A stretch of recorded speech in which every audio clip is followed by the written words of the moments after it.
একটু কষ্ট করে তো পাওয়াটা একটু বেড়ে দুঃখে লাগবে যতটুকু আছে জায়গা আছে। গৃহ যখন তৈরি হচ্ছে না তখন আমরা বলি গৃহ প্রবেশ। এই গৃহটা গ্রহ ধাতু থেকে নিষ্পন্ন হচ্ছে, গ্রহ ধাতু থেকে গৃহ নিষ্পন্ন। তার মানে এখানে জ্বালা থাকবে, যন্ত্রণা থাকবে, অভাব থাকবে, অনাটন থাকবে, রোগ থাকবে, শোক থাকবে, ব্যাধি থাকবে, সব এর মধ্যে থাকবে। এর মধ্য থেকে মনটাকে যদি একমাত্র সাধু বৈষ্ণবের কৃপায় হরিচরণে দেওয়া যায় তবে একমাত্র তার সুখ শান্তি পাওয়ার অধিকার জন্ম নেবে। এগুলো থাকবে। গ্রহ ধাতু থেকে গৃহ কথাটি যখন এসেছেন তার মধ্যে গ্রহ ধাতুর মধ্যে থেকে আমরা কেউ 16 আনা সুখ এবং শান্তির অধিকার হতে পারবো না। একটু সুখ আসবে, আবার অনন্ত দুঃখের শিকার হতে হবে, আবার অনন্ত দুঃখ চলে যাবে, একটু শান্তির পথ দেখতে পাবে। এটা নিয়ম। সুখ দুঃখের অন্তরাল থেকে পরব্রহ্ম হরিকে আমাদের স্মরণে রাখতে হবে। এই দুঃখ না থাকলে আমাকে কেউ ডাকবে না, সুখ না থাকলেও দুঃখটার কথা কেউ চিন্তা করবে। যোগীদার বলছেন সুখ দুঃখ দুটি ভাই, সুখেরও লাগিয়া যে করে প্রীতি, দুঃখ যা তার ঠাই। ওই জন্য আমরা যদি সবসময় সুখ সুখ সুখ চাই, কোন সুখ? দেহের সুখ, দৈহিক সুখ, ইন্দ্রিয়ের সুখ। কিন্তু আত্মা অথবা আমরা মনের যে সুখ, সেই সুখ যতক্ষণ চাইব না ততক্ষণ পর্যন্ত আমাদের দৈহিক দেহের সুখ থাকবে, কিন্তু ক্ষণকাল, ক্ষণস্থায়ী। দৈহিক সুখ তো বেশি কোন থাকবে না, ক্ষণস্থায়ী। আত্মার যে সুখ এটা চিরস্থায়ী। আত্মার সুখ কিসে হবে? এই হরি কথা সমস্ত যেতেই হবে, এটাই হবে মনের সুখ। আর আহার বিহার নিদ্রা মৈথুনাদি ইন্দ্রিয়ের সুখ। ইন্দ্র পরিচালিত আমাদের দেহ, ইন্দ্র পরিচালিত দেহের মধ্যে আত্মা বসবাস করছে।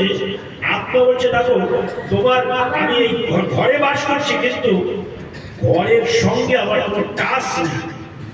কি বৈচিত্র দেখো, ভূতাত্মা, জীবাত্মা, আত্মা, পরমাত্মা, আত্মা, রামেশ্বর, এই যে 5টা আত্মা যে আমাদের মধ্যে বাস করছে, এই আত্মার সঙ্গে দেহের কোনো টাচ নেই, আত্মা দেহের মধ্যে বাস করছে। এই জন্য আত্মা অবিনশ্বর, দেহটা নশ্বর। দেহটা মরে যাচ্ছে, পড়ে যাচ্ছে, গলে যাচ্ছে। আত্মা এই দেহটা ত্যাগ করে দিয়ে ঠিক আর একটা নবদেহতে আশ্রয় নিয়ে পরিচালিত হচ্ছে। তাহলে আমরা আত্মার যে সুখের জন্য এখানে এসেছি, আত্মা নাম ঋদ্ধে, আত্মাকে জানতে বলছি। আত্মার ঐকান্তিক সুখের জন্য যেখানে এসেছি, একমাত্র হরি কথাই আত্মার সুখ, মনের সুখ হবে। আর আত্মা মন যখন সুখ পাবে, দেহের সঙ্গে টাচ না থাকলেও তখন ইন্দ্রিয়গণ মন কি করবে? মন তখন ইন্দ্রিয়গণকে সুখের রাস্তায় পরিচালনা করতে হবে। তখন ইন্দ্রিয়গণ মনের সঙ্গে মিলিত হবে, মন আত্মার সঙ্গে মিলিত হবে, আত্মা পরমাত্মার সঙ্গে মিলিত হবে, পরমাত্মার নিখিলাত্মার সঙ্গে মিলন হলে তবে আমাদের জগতে আসা যাওয়াটা সার্থক হয়ে যাবে।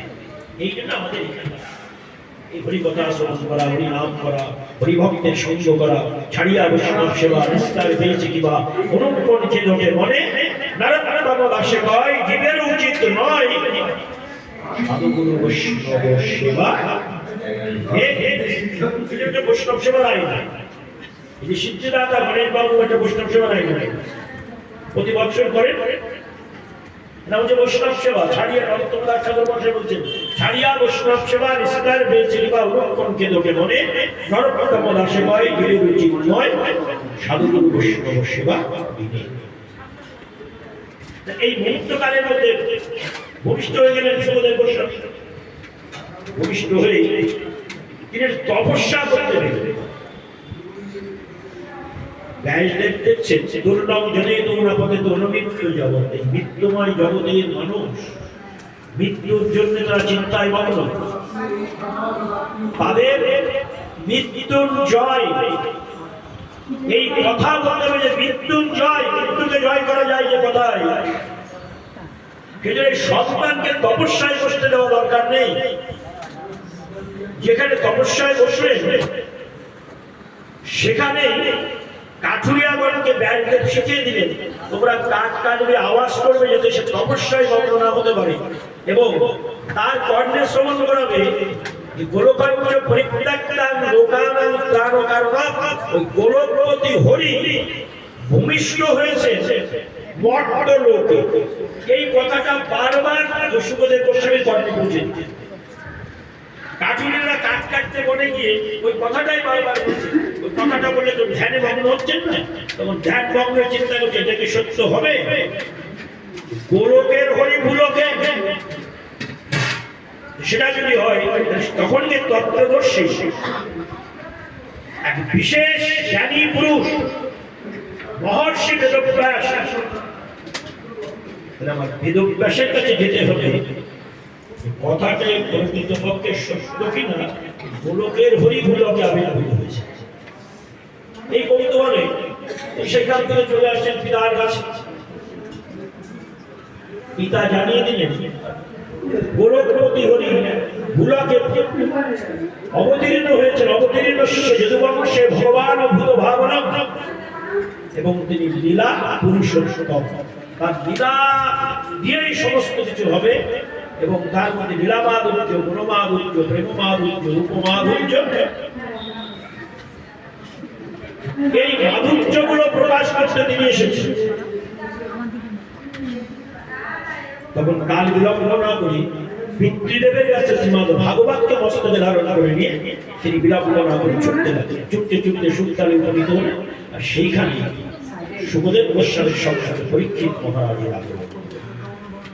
এই পরীক্ষিতকে দর্শন করে সুখদেব গোস্বামী চিন্তা করছেন শশাকরা পৃথিবীর রাজা তিনি।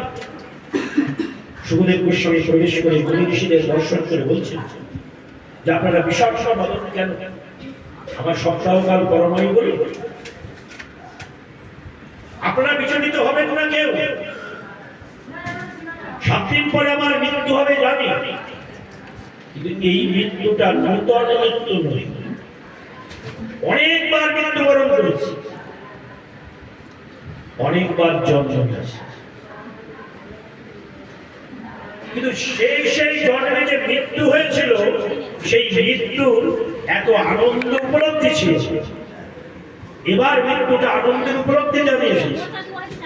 সেই আপনারা কেউ সংশয় করবেন না যে শশাকরা পৃথিবীর রাজার মৃত্যুর 7 দিন পরে এই মৃত্যু আমি নূতন করে মৃত্যুবরণ করছি না, বহু পুরানো অনেকবার মৃত্যুবরণ করেছি। কিন্তু এইবার আমাদের ভয় কেন? সাগরে জগৎ কীট পতঙ্গ পশু পক্ষী তুলে তো আমরা অনেকবার এসে মৃত্যুবরণ করেছি, তখন তো আমাদের মৃত্যুতে ভয় ছিল। এখন ভয় কেন? যেহেতু এখন জ্ঞান আর বিজ্ঞান দুটো ভগবান দিয়ে দিয়েছেন, তখন তো জ্ঞান আর বিজ্ঞান দুটো দেন। তখন জ্ঞান দিয়েছিলেন, বিজ্ঞান ছিল, পশু পক্ষী সাগরে জগৎ কীট পতঙ্গ তুলে জ্ঞান ছিল, বিজ্ঞান ছিল, আর মানে চেতনা ছিল, চৈতন্য ছিল। এইবার যে চেতনার সঙ্গে চৈতন্যের মিলন করে দিয়েছি, ভালো মন্দের বুদ্ধি হচ্ছে আমাদের, বিচার শক্তি আছে, কোনটা ভালো কোনটা মন্দ, কোনটা করবো কোনটা করবো না। সেই বিচার বুদ্ধি সত্ত্বেও এইবার মৃত্যুতে ভয় পাচ্ছি কেন?